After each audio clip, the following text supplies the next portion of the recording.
You are being told to fear your food, not by doctors or nutritionists who understand metabolism, but by wellness influencers, diet culture gurus, and clean eating advocates who've turned eating into a moral exercise where every ingredient is classified as either virtuous or toxic. Seed oils are poison, gluten is inflammatory, dairy causes mucus, processed foods are killing you slowly, sugar is as addictive as cocaine. And if you're not eating organic, grass-fed, locally sourced, minimally processed whole foods prepared in your own kitchen from scratch, then you're failing at health. Except here's what nobody tells you. This obsessive approach to eating, this constant vigilance about ingredient lists and food purity, this anxiety about whether something is clean enough to put in your body, is creating its own set of health problems. Not because the foods being avoided are necessarily good for you, but because the psychological stress, the nutritional restrictions, the social isolation, and the metabolic consequences of extreme dietary perfectionism are often worse than the supposed dangers of the foods themselves. Clean eating as a philosophy sounds appealing. Who wouldn't want to eat clean instead of dirty? But when you dig into what's actually happening physiologically and psychologically in people who follow these rigid rules, you find increased cortisol from food-related stress, nutrient deficiencies from unnecessary eliminations, disordered eating patterns that disrupt metabolism, and a quality of life that's diminished by constant food anxiety. The irony is profound. People adopt clean eating to be healthier, but many end up less healthy as a result. Hi, I'm Dr. Alex. I'm an emergency medicine doctor, and over the last decade working in AAND, I've seen a troubling pattern. More and more patients, particularly women between 30 and 60, are coming in with symptoms that trace back to overly restrictive eating patterns. They're eliminating entire food groups based on internet advice. They're under-eating protein because they've been told meat is inflammatory. They're avoiding carbohydrates to the point of metabolic dysfunction. They're deficient in essential nutrients because the foods that contain them have been labeled as unclean. And when I ask them why they're eating this way, the answer is almost always the same. They're trying to be healthy. They're following clean eating principles. They believe they're doing the right thing. What concerns me most is that these aren't people with diagnosed food allergies or medical conditions that require dietary restrictions. These are healthy individuals who've been convinced by wellness culture that normal foods are dangerous and that extreme dietary purity is necessary for health. The result is often the opposite of what they intended. My goal is to help you understand why clean eating, despite its appealing name, can cause real harm and what a genuinely healthy approach to food actually looks like.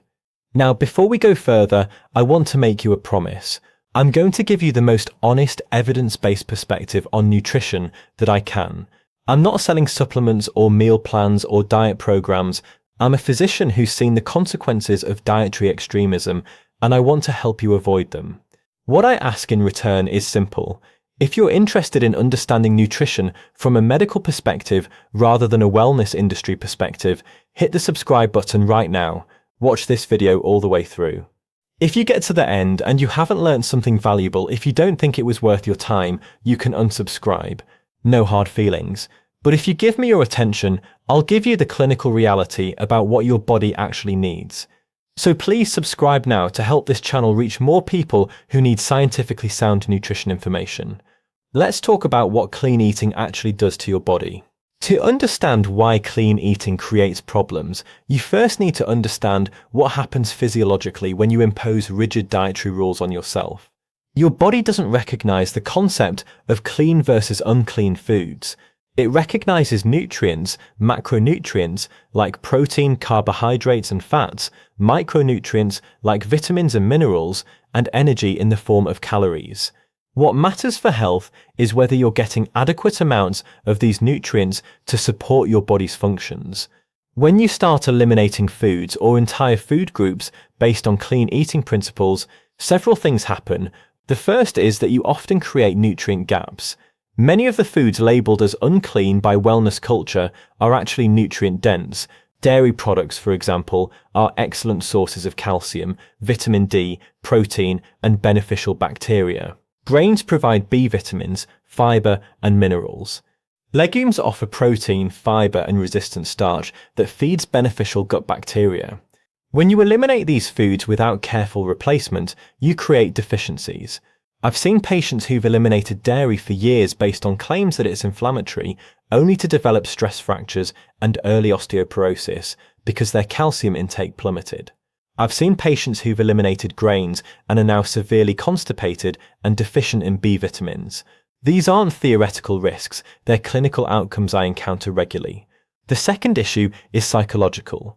When you classify foods as clean or unclean, you create a moral framework around eating. Clean foods are good, unclean foods are bad. And by extension, you're good when you eat clean and bad when you don't. This moral categorization creates enormous stress. You become hyper-vigilant about ingredients. You spend excessive time reading labels, researching foods, planning meals. Social situations become anxiety-inducing because you can't control what's available. Restaurants become minefields. Eating at friends' houses feels impossible. This isn't health, this is food-related obsessive-compulsive behavior, and it has a name: orthorexia. It's an unhealthy obsession with healthy eating.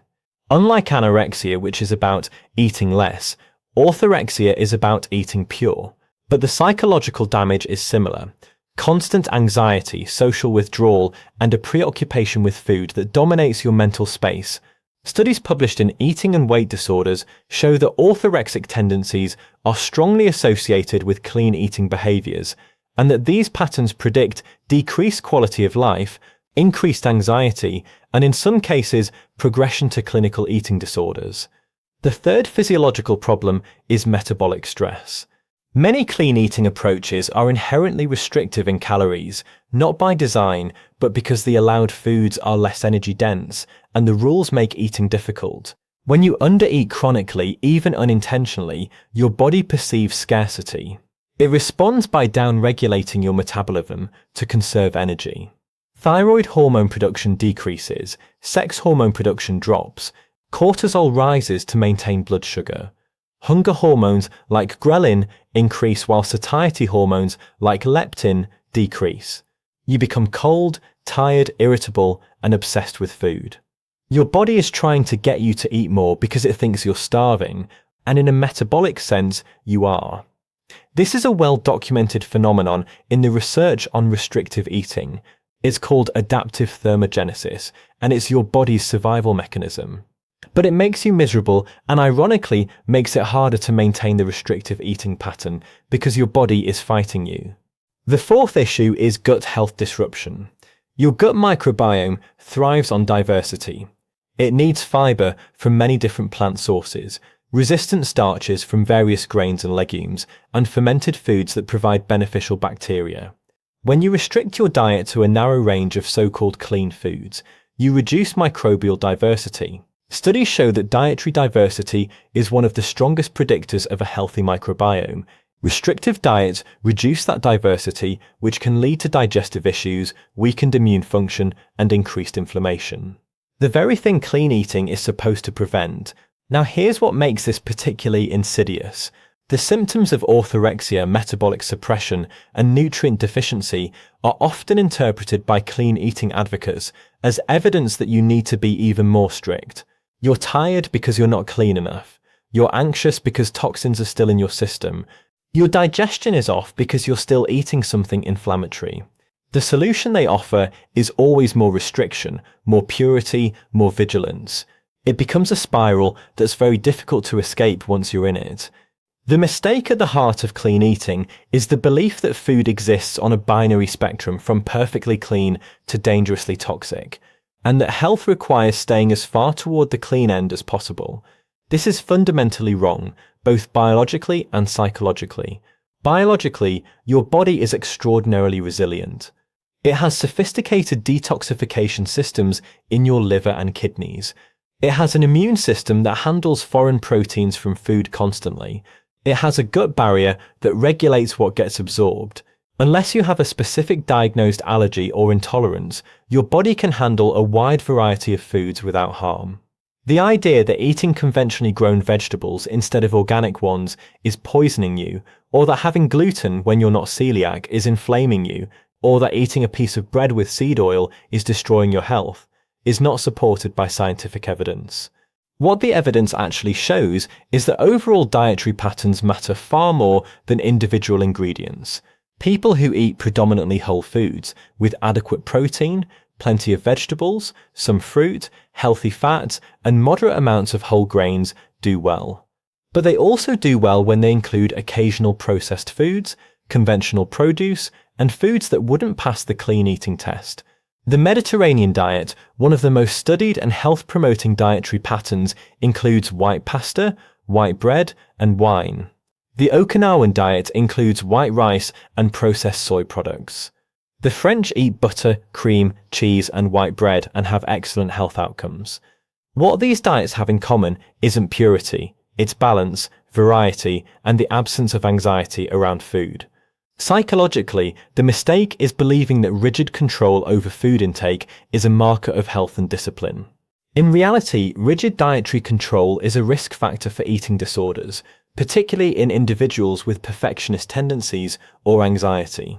Research consistently shows that dietary flexibility, the ability to eat a variety of foods in various settings without anxiety, is associated with better mental health, better adherence to healthy eating over time, and paradoxically, better overall diet quality. People who are flexible eat well most of the time and enjoy occasional indulgences without guilt. People who are rigid either maintain extreme restriction and suffer psychologically, or they break the rules and binge, creating a restrict-binge cycle that's metabolically and psychologically damaging. The clean eating movement also makes the mistake of treating all processing as equal. Processing exists on a spectrum. Washing and chopping vegetables is processing. Freezing fruit is processing. Fermenting milk into yogurt is processing. Grinding wheat into flour is processing. None of these are harmful, but clean eating rhetoric treats them the same as ultra-processing, which involves adding large amounts of sugar, salt, industrial oils, and chemical additives to create hyper-palatable foods designed to override satiety. Those are legitimately worth limiting, but a can of beans, a carton of milk, a loaf of bread from a bakery, frozen vegetables, these aren't the enemy. They're convenient, affordable, nutritious foods that make healthy eating accessible. Vilifying them pushes people toward either unsustainable perfectionism or giving up entirely because healthy eating seems impossible. What I see clinically is that the patients who thrive are the ones who found balance. They eat whole foods most of the time because those foods are satiating and nutrient-dense. But they also eat processed foods when it's convenient or enjoyable without guilt or fear. They eat socially without anxiety. They don't track every ingredient or obsess over food purity. And their health outcomes, their metabolic markers, their mental health, their quality of life are consistently better than the patients who are rigidly controlling their diets. So what should you do instead of clean eating? The answer is to adopt a flexible, adequacy-based approach rather than a purity-based one. Focus on what to include rather than what to avoid. Make sure you're eating enough protein to support muscle maintenance and metabolic function. Aim for at least 1 gram per kilogram of body weight daily, or roughly 30 grams at each meal for most people. Include a variety of vegetables daily because they provide fiber, vitamins, minerals, and phytonutrients that support overall health. But don't stress if they're not organic. The nutritional difference is minimal, and the benefits of eating vegetables vastly outweigh any theoretical risk from pesticide residues that are far below harmful levels. Eat fruit regularly. It provides fiber, vitamins, and beneficial compounds that reduce disease risk. The sugar in whole fruit is packaged with fiber and doesn't have the same metabolic effects as added sugar. Include healthy fats from sources like olive oil, nuts, seeds, avocados, and fatty fish. Your body needs fat for hormone production, nutrient absorption, and cellular function. Don't fear it. Include whole grains if you tolerate them well. They provide fiber, B vitamins, and sustained energy. Unless you have celiac disease or a diagnosed gluten sensitivity, there's no reason to eliminate them. Stay hydrated with water as your primary beverage, but don't demonize other drinks. Coffee and tea have health benefits. Milk provides protein and calcium. Even diet sodas, while not ideal, are not the metabolic poison they're often portrayed as. Allow yourself foods that don't fit the clean eating definition without guilt. A piece of pizza, a cookie, a meal at a restaurant, these things don't negate an otherwise healthy diet. What matters is the overall pattern, not individual meals. This approach is often called the 80-20 rule. Eat nutritious whole foods about 80% of the time and allow flexibility the other 20%. But even that framing can be too rigid. The real principle is adequacy and balance without anxiety. Another crucial element is ending the moral judgment around food. Food is not good or bad, you are not good or bad based on what you eat. Food is fuel, nourishment, and sometimes pleasure. All of those are legitimate. Eating cake at a birthday party is not a moral failure. It's a normal part of human social life. The psychological freedom that comes from removing moral categorization from food is itself a health benefit. Lower stress, lower cortisol, better metabolic function, better mental health. Stop reading wellness blogs that promote food fear. Unfollow social media accounts that make you anxious about eating. If you need nutrition guidance, seek it from registered dietitians or physicians who understand metabolism, not from influencers whose credentials are their own restrictive eating. If you have specific health concerns, work with a medical professional to determine if dietary changes are appropriate. But don't eliminate foods preemptively based on fear or trends. Finally, recognize that perfect eating doesn't exist and isn't necessary. Your body is resilient, it can handle imperfection. What it can't handle well is chronic stress, nutrient deficiency, and metabolic suppression from overly restrictive eating. The goal is adequacy, variety, and enjoyment, not purity. Let me bring this back to what I observe clinically. The patients I see who are thriving in their 50s, 60s, and 70s are not the ones who've spent decades micromanaging their diets. They're the ones who eat a variety of whole foods without obsession. They enjoy meals with family and friends. They don't avoid restaurants or social events because of food anxiety. They're not reading ingredient labels for hours or eliminating foods based on wellness trends. And their health markers reflect this.